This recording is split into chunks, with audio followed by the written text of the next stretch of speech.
Welcome to the Back in Time podcast with Kyle and JD, where every week we jump into our DeLorean, cruise to 88 miles per hour, and travel back in time to review our favorite films. Every week we talk about current cinema, the latest trailers, and we pick a new favorite film every single episode. But I need a nuclear reaction to generate the 1.21 gigawatts of electricity. 1.21 gigawatts! Don't say that! Never say that! Goonies never say die! We're the best, we're the beautiful, we're the only Ghostbusters. Now, here's your host, Kyle Autry, and his co-host, JD. Welcome back to the Back in Time podcast. I am your host, Kyle Autry, joined as always by my co-host, JD. JD, how are you today? Found a pile of almonds in the alley and I'm chomping them away. How the hell do you think I'm doing? Biatch! Coming out super aggressive. I don't know that you need to call me a biatch. Well, you know, if you act like one, Kyle, you be bringing that garbage into my court, right. Then you get almond dropped on. Okay. Well, thank you guys for hitting the download button on today's teaser trailer episode. We're here to discuss the 1987 comedy film, Planes, Trains, and Automobiles. Before we dive into Planes, Trains, and Automobiles, you guys can support the show by checking out Five Finger Tees. The website's fivefingertees.com. They have a bunch of amazing t-shirts over there, all reasonably priced. $10 for most shirts, $30 for hoodies. You can use promo code 5OFF at the checkout. Save yourself a little money. 5 off, but not $5. Don't get too excited. Also, remember to rate, review, and subscribe to the show. We're on Apple Podcasts, Google Play, CastBox, and YouTube. And that is the best way to help support the show and help us continue to grow every single week. JD, what's your first memories of Planes, Trains, and Automobiles? Geez, first memory of Planes, Trains, and Automobiles. This is one of those movies that just always existed for me. Like, I couldn't peg the first time that I was like, oh yeah, I saw Planes, Trains, and Automobiles. It was just always... yeah, of course I've seen it. It always existed. I watched it every single year. It was a kind of a Thanksgiving tradition for me. That's awesome. I came into this movie very late in life. In fact, the first time I watched it was today when this episode comes out. So I've caught bits and pieces of it over the years on TV, but I've actually never sat down and watched the movie, which I'm embarrassed to say because I'm actually a huge John Candy fan, and you know this because I've talked about him in several episodes. So I don't know why this movie just never got on my radar. That is unfortunate. No, but this has happened for a few movies in the past that have sort of just been outside of your radar, hasn't it? Yeah, absolutely. And that's why this is going to be a fun movie to get into here. So let's get right to it. Let's fire up the trailer. You guys have access to it. Get on the YouTube, type in Planes, Trains, and Automobiles original movie trailer. You'll be looking for the one titled Planes, Trains, and Automobiles trailer. It has 357,000 views. It was uploaded by the Best Favorites. I'll give a 3, 2, 1 click countdown and we can watch this together. JD, are you ready? Ooh, yeah! All right, let's do it. 3, 2, 1, click. During holiday travel, some people get delirious, some get delayed, and some get Del Griffith. American Light Fixture, Director of Sales, Shower Curtain Ring Division. Neil Page got all three. I was on my way home to spend a nice holiday with my family. Instead, I'm in a motel bed with a stranger. So instead of Thanksgiving with his family, he's spending 3 days with the turkey. Two happy clans just whistling down the road. Flintstones, meet the Flintstones, they're the Marconi family. Paramount Pictures presents Wilma! Steve Martin. You're going the wrong way! What?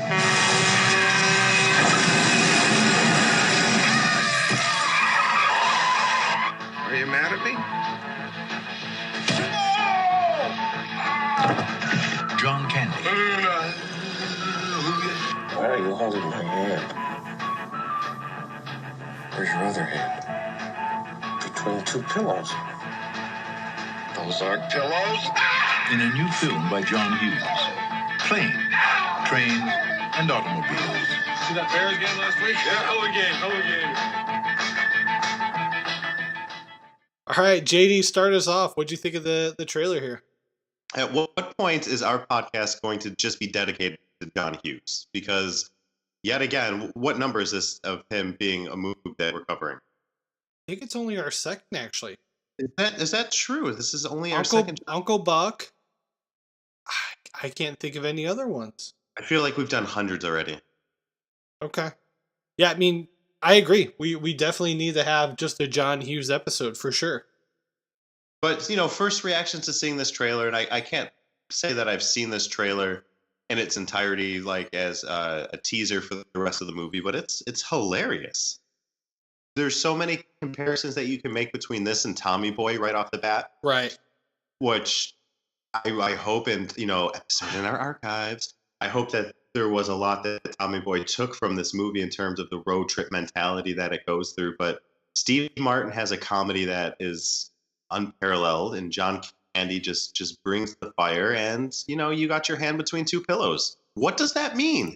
Does that mean his hand is wedged up in the buttocks? Yeah. That's what he's knifing the bread. Right. Yeah, absolutely. Putting the old credit card right down just giving it an old swipe. Swipe or no swiping? This will all be edited out, but I laughed hysterically throughout the entire trailer.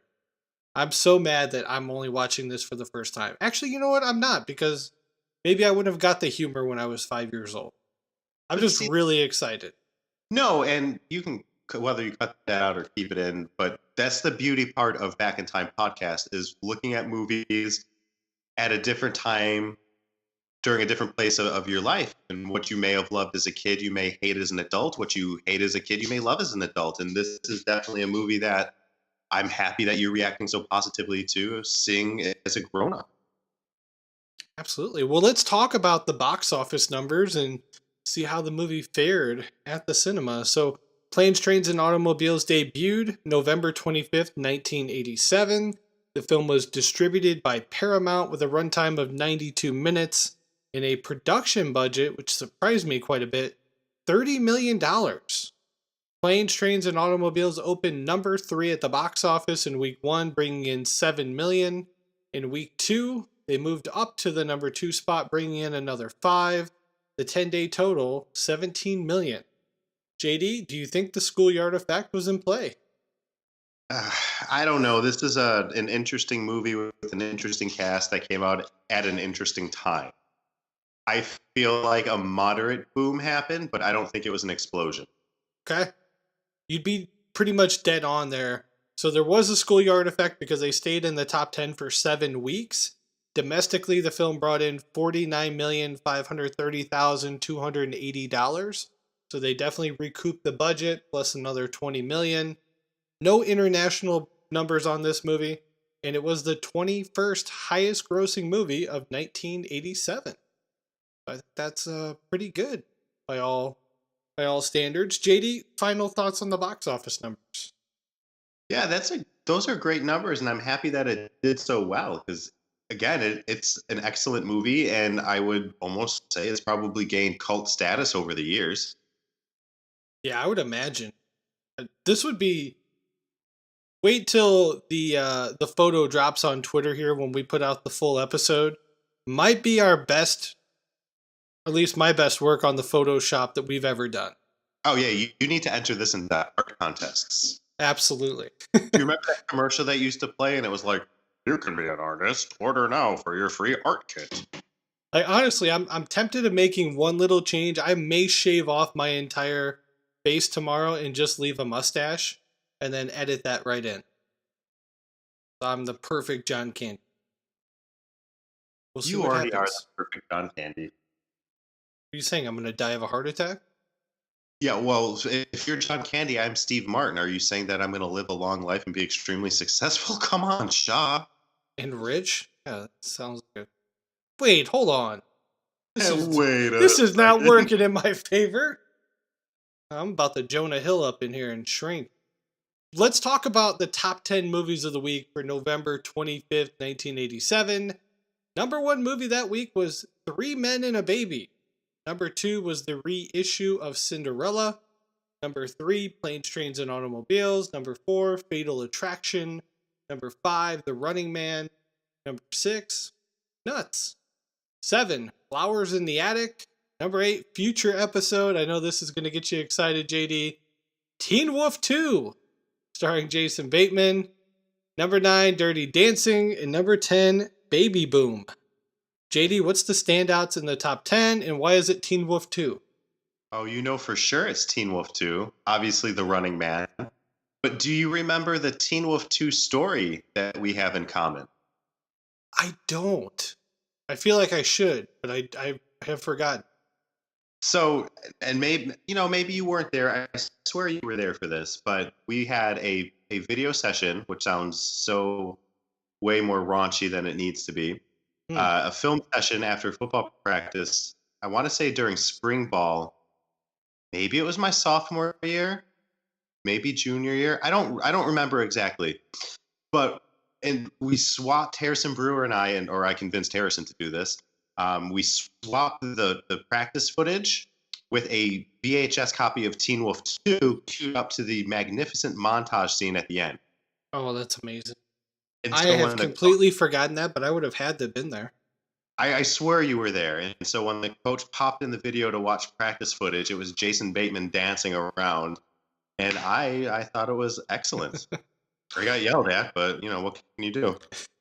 Did Bateman already have, like, all his Bateman lingo at that point? Was he calling everybody buddy and pal in Teen Wolf 2?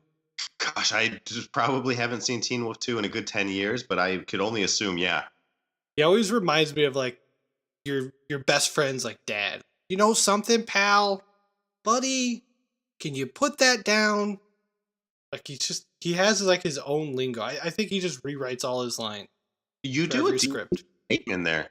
Well, I've been watching a lot of Ozark, so it's fresh on my mind. Okay, buddy. Ugh, that was bad. Let's get into the critic response here. As usual, we'll use Rotten Tomatoes to gauge the response. JD will get thrown into the fire, see if he can solve the puzzle here. How do you think the critics received Planes, Trains, and Automobiles? Okay, so we have a John Hughes movie starring John Candy and Steve Martin. Early John Hughes. So he's not ruined or sullied or soiled. The plot is extremely simple. It's a road trip movie with purpose and with heart. And I think at the time the critics are going to respect that. We're not looking at like a schlock movie. And even the critics responded, I'm guessing, positively to Animal House. We haven't done that yet. No. So I don't know what their critical response was. But I think that the movies were different back then. And critics took what would be a conventional comedy and they actually took it with a grain of salt, where they would respond with it for what it was. And you have an actual writer, an actual director, an actual cast. It's not just fart jokes. If this movie comes out now, maybe it's just fart jokes. And don't get me wrong, a good fart joke goes a long way, but it doesn't equal quality. Right. I kind of thought you were going to debate me on that and be like, well, a good fart has good quality. Nope. There we go. With that being said, I have not yet rewatched this movie. It's probably been 2 years since I last saw it. So I have no negativity weighing on me. I want to say the critics were extremely happy, pleasant, satisfied, and enjoyed the humor, the heart warmth. And this is one of the rare Thanksgiving movies out there. And it's Thanksgiving season, so I'm thankful for both these actors and the creators. And I'm going to say 85%. 83%. We'll cut the middle to 84. Go higher. Go higher. Okay. Yeah, okay. You're really almost there. We're at 92% certified Holy shit. fresh. Yeah. That's a good freaking score. Yep. And then the audience was 87. Pretty much right around your guess. Now let's hear from a couple of the critics here. We've got James Berardinelli gave the film 3 out of 4 stars and said it's a fine cinematic treat that doesn't demand much from a viewer but gives back a lot. both in terms of laughter and good feeling. JD, thoughts on that one? Yeah, I think that puts it perfectly. And any movie needs to have that as a goal. You're not demanding much from your audience, but you are sure giving them a whole hell of a lot. Okay. And then Roger Ebert gave the film 4 out of 4 stars and said the movies that last, the ones that we return to, don't always have lofty themes or tough complexities. Sometimes they last because they are arrows straight to the heart. JD, thoughts on Roger Ebert's comments? There's a reason why I love a tuna sandwich, because when it's good, when it's bad, it's an old standby, and I think that's what Roger Ebert wants here. I think that's what Roger Ebert is going for here, and what he wants is he wants a tuna sandwich. Okay. We haven't talked sandwiches in a while, man. I know, I'm getting really hungry. I was like, I don't like tuna, but ham and cheese sounds really good. Well, here's the problem: is I'm on a very strict paleo diet right now, so I can't eat any sandwiches. Oh. Hey, So is that why you're drinking a lot of water and It was meant for you. That Was it really? It was actually Okay. meant for you. I was really wanted you to let you know that I had peed 3 times in 10 minutes. I was like, this is an odd text, and then you followed it with that was meant for you, and I was like, oh, that wasn't meant for me. And then No, it totally was. Very nice. Okay, well, thank you guys for joining us. We're going to be back in just a couple days to give you the full review for Planes, Trains, and Automobiles. Make sure you subscribe to the podcast. Again, Apple Podcasts, Google Play, CastBox, YouTube. It's all completely free. We don't charge anything. We just want you to drop us a 5-star review and leave a note. Help us spread the word. And it is time to climb back into the DeLorean, punch in today's date, and return back to present day. We'll see you in a couple days. Later. The tuna sandwich is really a good sandwich, but I would also put egg salad sandwich up there as well.